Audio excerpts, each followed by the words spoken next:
Okey, baik. So sekarang kita lihat, okey, pada awal abad ke-15. Baik, siapa tahu apa maksud abad ke-15? Dari tahun berapa sampai tahun berapa? Baik, ini cikgu nak maklumkan ya. Okey, kalau abad ke-15 itu sebenarnya ianya adalah daripada tahun 1400 sehingga tahun 1499. Okey. 1499. So itu yang dikatakan abad ke-15. Macam kita sekarang ni, kita ni tahun 2000, okey, 2000 hingga tahun 2099. So kita ni berada pada tahun 2022, betul? Jadi kita ni pada abad keberapa? Kita ni pada abad ke-21. Abad ke-21. Jadi itu perbezaannya. Sebab kita tahu abad itu bermaksud 100 tahun. Ya, abad itu 100 tahun. Jadi pada awal abad ke-15 iaitu tahun 1400 tu, okey, Melaka sebenarnya telah menjadi pusat perdagangan maritim yang terkenal. Pusat perdagangan maritim ni maksudnya apa? Pusat perdagangan laut. Maritim ni laut ya. Datang daripada perkataan maritim ni datang daripada perkataan marine. Marine. Marine tu apa? Marine tu kelautan. Perkara-perkara berkaitan laut. Jadi pusat perdagangan laut yang terkenal. Sebab zaman dulu kan kalau berdagang dia orang guna kapal kan. So kapal mesti melalui laut kan. Jadi pelabuhan Melaka telah menjadi pelabuhan entry port. Dan merupakan destinasi persinggahan. Destinasi itu maknanya lokasi. Lokasi persinggahan pedagang-pedagang Islam dan pedagang yang bukan Islam. Maknanya pedagang Islam pun datang, pedagang Islam pun datang. Baik, mungkin ada yang bertanya, cikgu, pelabuhan entry port tu apa? Okey. Ya, 100 tahun, ya betul. Okey. Abad ni macam mana? Abad 100 tahun lah Baik, pelabuhan entry port ni apa cikgu? Pelabuhan entry port ini bermaksud pelabuhan, okey, yang ada apa tahu? Pelabuhan yang buat yang import dan ekspor. Baik. Apa itu import? Import tu maksudnya membawa masuk barang dari luar ke dalam negara. Itu import. Kalau ekspor, macam kita hantar barang ke luar negara. So, itu ekspor. Jadi, kalau pelabuhan yang menggunakan import dan ekspor, itu dipanggil pelabuhan entry port. Entry port. Itu maksud pelabuhan entry port. Nampak tak apa yang cikgu tulis ni? Nampak pelabuhan yang import dan ekspor iaitu dipanggil pelabuhan entry port. Nampak So cikgu harap kamu nampak. Situ kalau tak nampak bagi tahu. Okey. Itu pelabuhan itu maksud entry port. Jadi kedatangan agama Islam pada zaman Kesultanan Melayu didorong oleh beberapa faktor. Sebenarnya kita nak tengok hari ini iaitu apakah faktor. Faktor ni maknanya sebab-sebab. Apakah sebab-sebab kedatangan agama Islam pada zaman Kesultanan Melayu Melaka? Pelabuhan tu apa? Bagus pelabuhan. Pelabuhan tu dalam bahasa Inggeris dipanggil port. Pelabuhan tu sebenarnya dalam bahasa Inggeris dipanggil port. Iaitu tempat di mana tempat kapal berlabuh. Berlabuh tu berhenti untuk menurunkan barang barang yang diniagakan. So itu masuk pelabuhan. Iaitu port, iaitu tempat kapal untuk berlabuh bagi menurunkan barang-barang. Dekat Malaysia ni banyak tak pelabuhan? Banyak tak pelabuhan? Siapa tahu? Kat Malaysia ni banyak tak pelabuhan? Semua dia. Sebenarnya tak tahu kan? Tak tahu kan? Baik. Cikgu nak tunjukkan kepada kamu macam mana sebenarnya rupa pelabuhan tu, cikgu. Pernah tengok tak? Korang tak pernah tengok pelabuhan kan? Tak pernah tengok Tak pelabuhan. pernah tengok. TV. Tak pernah. Tak pernah tengok kan? Baik. Jadi cikgu akan tunjukkan kamu macam mana rupa sebenarnya pelabuhan itu. Baik. So seperti biasa cikgu akan bawa kamu berjalan lah. Orang tolong hang kot. Okey. Kita lah cakap macam tu Kak Umi. Kenapa? Kita dapat ni. Kenapa pula? Okey. Baik. So cikgu akan tunjukkan pelabuhan tu macam mana. Pelabuhan tu macam ni. Okey. So sekarang kita berada di atas, di atas bumi. Okey, dan kita di atas Malaysia, kita turun, dan antara pelabuhan yang terkenal iaitu pelabuhan di Malaysia iaitu pelabuhan Klang. Okey, kalau kamu tengok pelabuhan Klang kat sini, dekat Klang ni, ini Selangor. Ini Selangor dan di Port Klang. Nampak ni ada Port Klang ya. Ada Port Klang. So kalau kita turun lagi, ada tak pelabuhan tempat kapal menurunkan barang? Ada. Kat mana? Kamu tengok yang ini. Nampak tak ada benda yang memanjang di sini? Yang memanjang ni, inilah dia pelabuhan. Di mana kapal-kapal akan berhenti di tepi-tepi ini dan mereka akan menurunkan barang-barang. Iaitu barang-barang iaitu kargo. Nampak tak?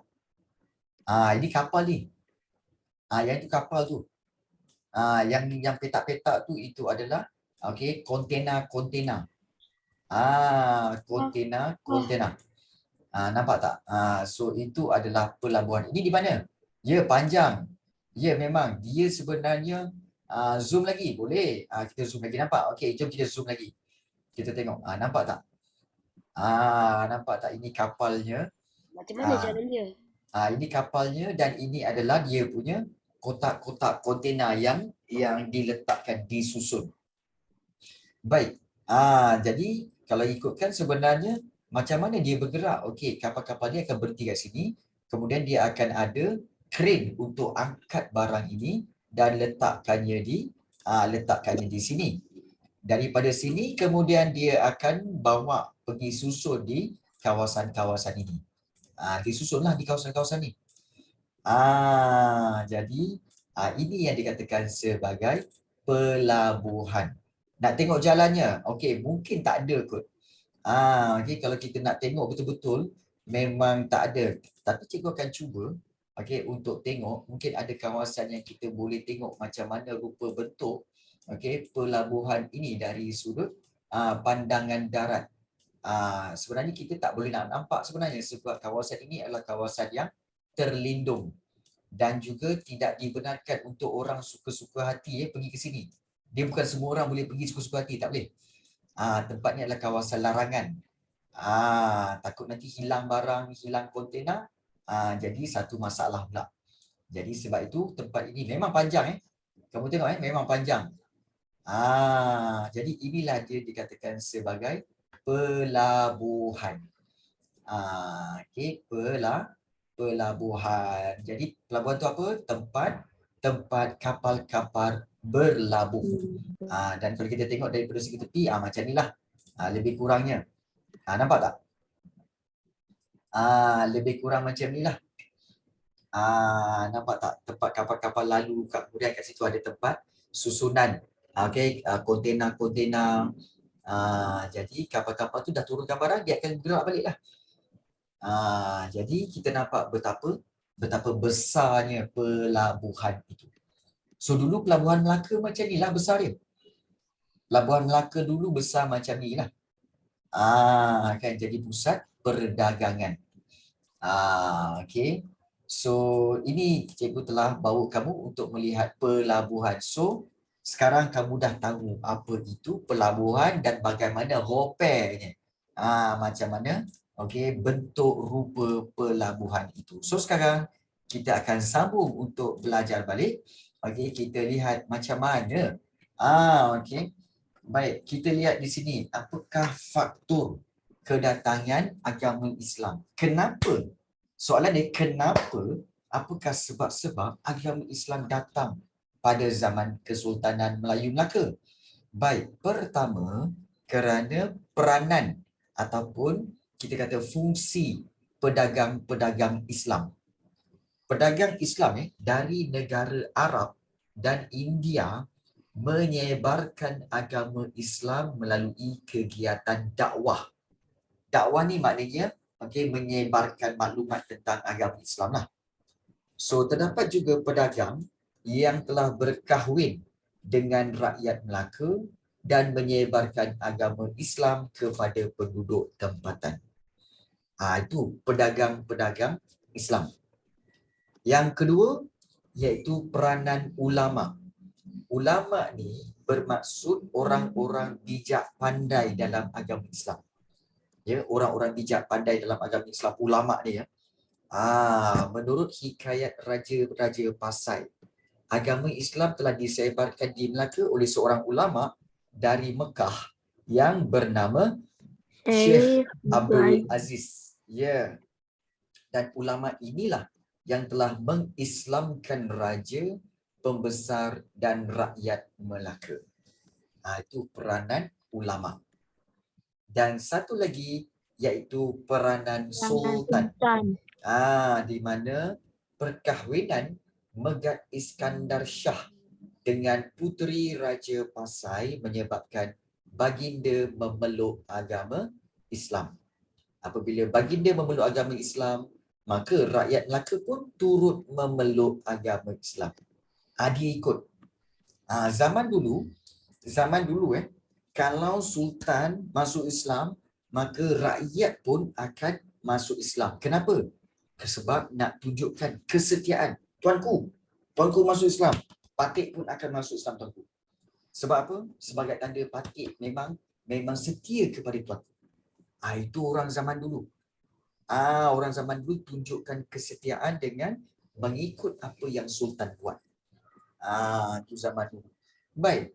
Dan mungkin ramai bertanya, cikgu, agama Islam ni datang daripada Arab dan juga tanah India? Biar betul, cikgu. India pun ada Islam ke? Mungkin kamu ada bertanya macam tu. Betul? Okey. Baik, macam mana ianya boleh berlaku macam tu? Okey, sebenarnya ada ceritanya. Iaitu kalau kita lihat sebenarnya pedagang-pedagang Arab dahulu. Kalau kita lihat, baik, dia macam ni sebenarnya. Kalau kamu nak tengok sebenarnya dulu memanglah agama Islam ni datang daripada tanah Arab. Ini tanah Arab. Ini tanah Arab. Tetapi apabila mereka berdagang, mereka akan melalui negara India dulu. Nampak tak? Mereka melalui negara India dulu. So, bila mereka sampai ke negara India, pedagang Arab akan menyebarkan agama Islam di India. Jadi, India pun dapat Islam. Kemudian daripada sini, pedagang Arab juga akan meneruskan perjalanan daripada Arab pergi ke India. Daripada India, dia akan teruskan berniaga, berdagang sampai ke tanah Melayu. Itu satu. Baik, yang kedua, ada juga orang India yang mana mereka telah Islam kat sini dan Islam dekat India, maka mereka buat apa? Mereka pun berdagang. Daripada India, mereka naik kapal dan mereka berdagang ke tanah Melayu, ke Melaka. Jadi sebab itu, agama Islam ni telah disebarkan oleh pedagang Arab dan juga pedagang India. Satu lagi maklumat iaitu ada juga pedagang daripada China. Daripada China pun ada. Sebenarnya dulu tanah Arab, pedagang Arab ada yang telah mengikut laluan sutera dan mereka telah berdagang sampai ke China mengikut laluan darat. Daripada China ramailah orang-orang Cina yang telah menjadi Islam dan orang-orang Cina ini telah berdagang ke Melaka. Maka orang-orang Cina juga telah membawa agama Islam ke tanah Melayu ataupun ke Melaka. Jadi itulah sebab-sebab kenapa agama Islam itu datang daripada negara Arab dan juga datang daripada India. Baik. So ingat Okey, kalau kamu nak ingat, okey, faktor kedatangan Islam ada 3, iaitu peranan pedagang Islam, peranan ulama dan juga peranan sultan. Okey. So inilah dia gambaran ya. Pedagang dan ulama sedang solat sebaik sahaja tiba di Melaka semasa zaman Kesultanan Melaka, maka orang-orang Melaka hanya memerhatikan sahaja. Orang-orang Melaka perhatikan sahaja. So bermulalah penyebaran agama Islam kat sini. Baik. Jadi, baik. Kalau kita lihat, bila datangnya Islam, maka Islam membawa undang-undang. Okey, undang-undang, peraturan.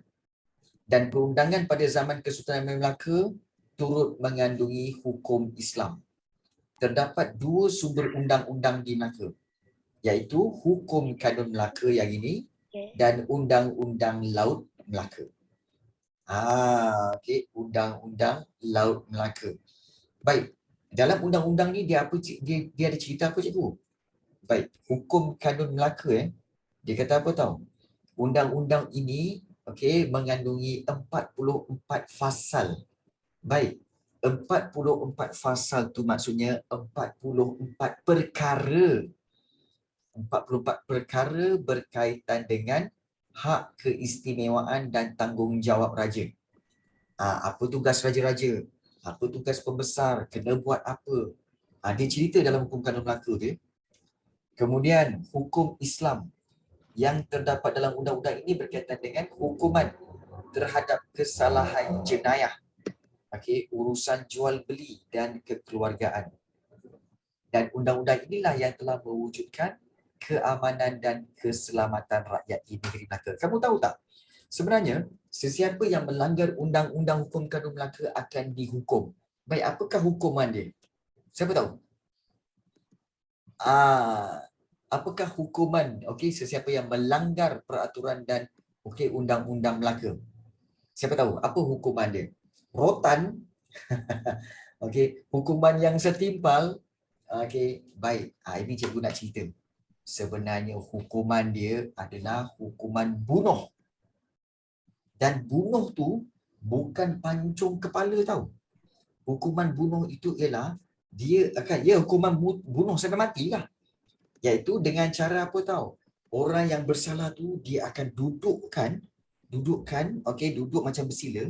Kemudian ada orang yang berdiri di belakang dan orang yang berdiri itu kan akan ambil pedang dan dia akan letakkan pedang itu di antara tulang ni, tulang leher ni dengan leher, dia akan letak kat sini.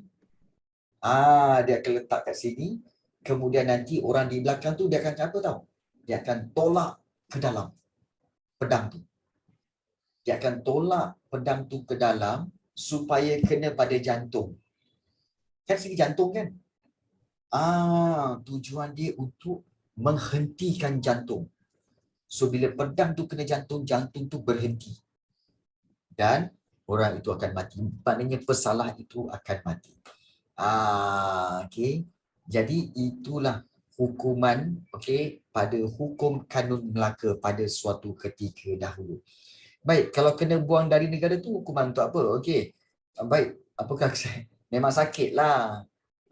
Baik, kalau kena buang dari negara tu hukuman untuk apa? Biasanya untuk hukuman buang negara. Sebenarnya zaman Kesultanan Melayu Melaka tidak ada hukuman buang negeri. Tak ada. Kalau buang negeri itu atas arahan sultan. Atas arahan sultan. Dan kebiasaannya, hukuman buang negeri ni ataupun buang negara biasanya dilakukan ke atas anak raja yang melakukan kesalahan. Kalau anak raja melakukan kesalahan, dia akan dibuang negeri. Contohnya, pernah tak kamu dengar cerita? Iaitu anak Sultan Mansur Shah. Anak Sultan Mansur Shah iaitu pada satu ketika anak Sultan Mansur Shah, Raja Muhammad nama dia. Dia naik kuda dekat Melaka tau. Dia naik kuda dekat Melaka, naik kan. Sampai dekat tepi, dekat padang, ada orang main sepak raga. Main sepak raga. Hop, 1, 2, 3. So dalam raga bulatan. So dia main sepak raga tu kan. 1, 2, 3. Pas sana. Pas sini. Tiba-tiba seorang tu dia telah kita kata apa, tersepak bola tu dengan kuat. Bola tu pula terus kena tanjak Raja Muhammad. Langsung tanjak tu jatuh. Raja Muhammad ni tengah naik kuda. Tanjak tu jatuh. Bila tanjak tu jatuh, Raja Muhammad buat apa?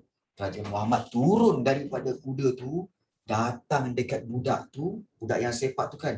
Dia ambil keris, terus dia tikam.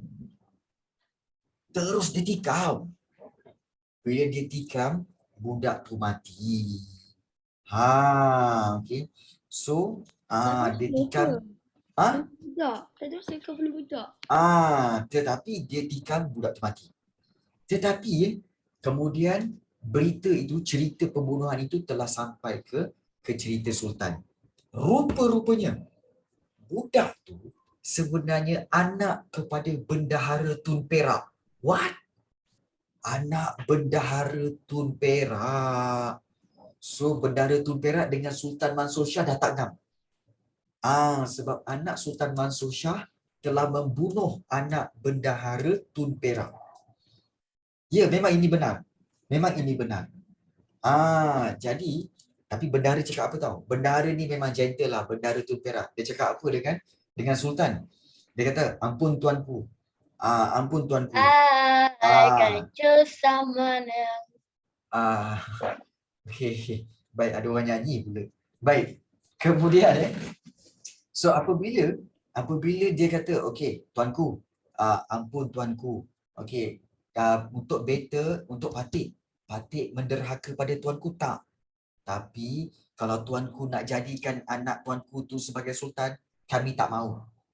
Sebab anak tuanku tu telah membunuh anak Patik. Jadi Sultan Mansur pun kata tak boleh jadi ni. Dia panggil anak dia, Raja Muhammad, mari sini. Okey, benarkah kamu telah membunuh anak Bendahara Tun Perak? Benar.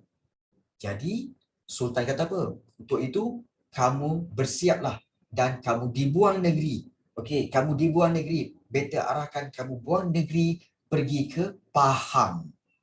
So Raja Muhammad pun pergilah ke Pahang. Pindah ke Pahang, bawa keluarga dia semua pergi pindah ke Pahang dan di sanalah dia menjadi raja, iaitu menjadi Sultan Pahang. Jadi itulah hukuman buang negara atau buang negeri pada zaman dahulu. Tak jauh pun. Melaka ke Pahang jauh kot. Dulu tak ada kereta. Nak berjalan kaki je berhari-hari. Sekarang tak apalah naik kereta. Dulu mana ada kereta. Jadi itulah hukuman yang telah berlaku melalui hukum kanun Melaka. Hebat Baik. Yang kedua, Undang-Undang Laut Melaka. Undang-Undang Laut Melaka ni mengandungi 25 fasal, iaitu 25 perkara yang berkaitan dengan peraturan di laut. Tata cara berniaga, maknanya cara-cara untuk berniaga dan berjual beli. Dan terdapat hukum Islam yang terdapat pada undang-undang ini berkaitan dengan hukuman terhadap kesalahan jenayah. Dan undang-undang ini telah melancarkan aktiviti perdagangan dan memberikan keyakinan kepada pedagang yang datang ke Melaka. Tapi sebenarnya, ya boleh Aaron.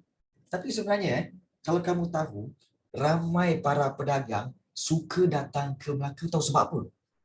Sebab dekat Melaka diorang serasa selamat. Sebab lautan Selat Melaka tu telah dikawal oleh seorang Laksmana. Siapakah Laksmana itu? Cikgu. Cikgu Kapten Jack Sparrow. Lain. Laksamana Melaka lah. Siapa Laksmana Melaka? Hang Tuah. Ya, betul. Hang Tuah. Dan kamu nak tahu tak? Dulu kapal yang paling besar dibina adalah kapal Laksmana Hang Tuah. Dia punya kapal tu besar tu sampai kalau ada sampan-sampan okey, dia boleh langgar macam tu je. Dia boleh langgar macam tu je. Kapal Laksmana punya besar tu. Jadi, lanun-lanun, pirates cukup takut dengan kapal Laksmana ni. Kalau nampak kapal Laksmana, kapal Laksmana tu lari. Lari. Sebab kapal Laksmana tu besar. Jadi, para pedagang suka datang ke Melaka sebab rasa selamat. Okey, Titanic lagi besar. Titanic tu dibuat daripada besi, bang. Ini dibuat daripada kayu, lagi besar. Kan. Jadi kalau kita lihat, itulah kelebihan kapal-kapal di Melaka pada zaman dahulu. Hebat Melaka ni sebenarnya. Tapi sekarang Melaka jadi apa? Kayu jati ke? Tak semestinya kayu jati. Dia banyak kayu yang boleh dibuat untuk dibuat sebagai untuk buat kapal. Dan kalau kita lihat, okey, kenapa hebatnya Melaka ni cikgu sampai semua orang nak datang? Okey, jom kita tengok Melaka. Ni Melaka, nampak tak? Ini, okey, jom kita zoom. Okey, kita tengok Melaka kat mana Melaka. Jom kita tengok Melaka. Ni Melaka ni. Ni Melaka. Okey, yang ini adalah Melaka. Negeri Melaka ya. Dan Melaka dulu, kawasan-kawasan yang ini adalah kawasan pelabuhan. Nampak tak ni? Dia ada di sini muara sungai ni, kawasan ini dulu adalah kawasan pelabuhan Melaka. Ni semua kawasan pelabuhan Melaka. Okey, kapal-kapal yang datang singgah di kawasan ini untuk berlabuh dan juga menurunkan barang-barang dan berdagang di sini. Bahagia pun macam kapal. Macam kapal juga ya. Okey. Jadi sekarang ni ada tak lagi kapal-kapal yang berlabuh di sini? Tak ada dah. Dah tak ada sebab kawasan ini dah cetek. Cuma ada kapal-kapal sampan-sampan untuk para nelayan dan sebagainya lah. Macam kita ni. Alfa Musa. Okey. Ya, Melaka jadi tempat bersejarah, betul. Alfa Musa pun boleh juga. Kan. So inilah yang tinggal adalah apa? Melaka ni. Sekarang ni ada siapa yang pernah pergi Melaka tahulah. Ada apa? Ada Eva Musa. Kemudian ada apa lagi kat Melaka? Ada apa lagi? Di Bandar Melaka. Sekolah, rumah. Ada sekolah, rumah. Itu kat mana-mana pun ada. Okey. Dekat Melaka ada Eva Musa. Ni Eva Musa. Kan? Kita dah pergi hari tu kan Eva Musa? Betul? Kita dah pernah pergi kan Eva Musa? Tak. Dan cikgu di tempat mana Alfa Musa ni? Tak pernah. Kena kapal boleh ke? Boleh. Boleh. So inilah dia kawasan Alfa Musa. Eva Musa. Okey, iaitu kalau kita jom kita turun. Jom kita turun jap kita tengok. Mana ni Eva Musa ni? Tu. Tu dia nampak. Ramainya orang. Itu ada orang. Ramainya orang. Ni Eva Musa. Okey. Eva Musa sebenarnya adalah pintu masuk. Pintu masuk untuk kubu pertahanan Portugis. Sebenarnya di kiri dan kanan ni sebenarnya ada dinding tau. Dia keliling Melaka. Tapi telah runtuh. Tinggal ada punya pintu masuk. Ini pintu masuk dia lah. Ini pintu masuk iaitu Eva Musa. Dan pada waktu ini ramai pula orang kat sini kan. Okey, mungkin sebab besok cuti kot. Hari ni hari Jumaat. Patut ramai orang. Ramai orang kat sini. Bang, tepi bang. Kau ni sibuk lah bang. Dah lah badan kurus macam ni. Kenapa tiba-tiba kurus ni? Bang, tepi. Okey. Baik. Jadi, ni. Ada motor tayar besar lah. Ni siapa nak naik? Ini bukan ke masa dulu. Ini bukan Saya nak belanja saya cikgu. Nak belanja? Miskin nak. Cikgu lupa lah. Cikgu saya pun nak. Cikgu bawa korang jalan-jalan, lupa nak minta korang bawa duit. Bawa duit tak? Bawa duit. Dalam 3 posen. 3 posen tak payahlah. Dia gula-gula je lah. Okey. Baik. Okey. Dan kalau kita lihat apa yang ada di sekelilingnya adalah kawasan dia cantik. Okey, cikgu tahu ramai what the bro doing. Okey. Dan ini. Ini memang kesukaan Hakam, kesukaan Farhan Rifki. Kalau naik tu dia naik motor. Farhan Rifki kalau naik motor ni dia akan corner baring dengan cecah lutut. Cecah lutut. Dia jadi awi cikgu, awi. Awi. Ya, macam motor awi lah pula. Sudah. Okey. Jangan lupa okey, pakai seat belt. Okey, jangan lupa pakai seat belt. Sesiapa yang tak pandai naik motor boleh naik basikal ni ya. Naik basikal ni beramai-ramai. Kita ada lebih kurang 12 orang. So 12 orang boleh naik satu basikal. So semua duduk atas ya. So seorang satu tempat duduk, naik 4 orang. Duduk 4 orang bertingkat-tingkat. So belakang pun sama, duduk 4 orang bertingkat-tingkat. So boleh naik. Okey. Okey. So boleh naik basikal ni ya. Dan ni ada apa bang ni? Abang ni buat apa? Meeting apa ni? AJK Kejiranan ke apa? Okey, AJK Kejiranan ya. Okey, ramainya. So ramailah yang berada di Kota Formosa ini. Wah, adik dah pandai selfie ya. Dah pandai selfie ya. Dek, kamera tu naik atas dek. Dia kalau ke bawah tu kau ambil gambar tudung. Kau tak ambil gambar muka kau. Kau ambil gambar tudung tu. Kau betulkan balik? Okey, baik. So dia ke bawah sangat tu. Okey. Jadi, okey. So, ada ke? Cikgu, nanti budak tu Tak, budak tu buat TikTok tapi ambil gambar tudung. Macam mana cerita? So dia buat macam ni tak? Nampak gambar tudung macam. Kan? Salah ke tu? Okey. Baik. So, okey. Baik, inilah dia berkaitan dengan Kota Formosa di Melaka. Okey. Baik. Kita dah pun berjalan-jalan ni. Korang suka? Suka berjalan kau je. Kau tengok kan, kita pergi Melaka tadi, si Zulfa dapat bawa balik kipas. Kau tengok dia bawa balik kipas orang. Kan. Kipas beli tadi kau tak cakap kau beli tadi. KL pula. Mamai. Okey. Cikgu, jom pergi KL. Jom pergi KL. Kamu ajak cikgu pergi KL macam sebelah aja ya. Memang sebelah pun. Memang sebelah. Sebelah Melaka, sebelah. KL sebelah. KL pergi luar negara. Okey, cik nak pergi luar negara lah pula. Banyak duit ke dia naik kapal terbang? Overseas cikgu, Overseas lah pula kan.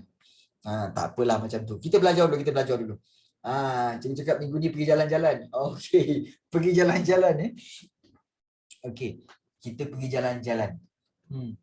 Menarik juga idea tu. Okey.